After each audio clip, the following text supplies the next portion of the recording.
वाल्मीकि रामायण के अनुसार ब्रह्मर्षि कुशध्वज की अत्यंत सुंदर पुत्री वेदवती ने अग्नि कुंड में प्रवेश कर अपने जीवन का अंत कर लिया था और दूसरे जन्म में वेदवती पुनः एक कमल से प्रकट हुई।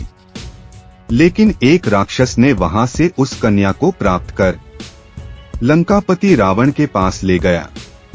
उसने मंत्री को वह कन्या दिखाई। तब मंत्री ने कन्या को देखकर रावण को बताया कि यह सुंदर कन्या यदि घर में रही तो आपकी मृत्यु का कारण होगी।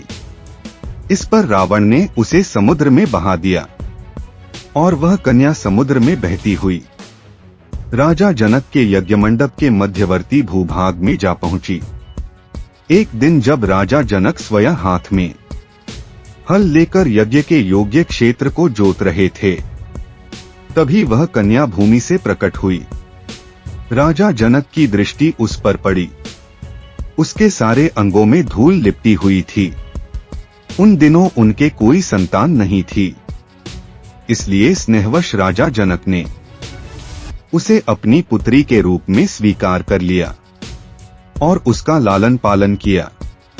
क्योंकि वह कन्या हल के अग्रभाग से खींची गई रेखा से प्रकट हुई थी, इसलिए उसका नाम सीता रखा गया। वाल्मीकि रामायण के अनुसार एक बार मिथिला राज्य में भीषण अकाल पड़ा था। तब कुलगुरु और ऋषि मुनियों ने राजा जनक को सलाह दी कि वे वैदिक अनुष्ठान करके खेतों में स्वयं हल चलाएं।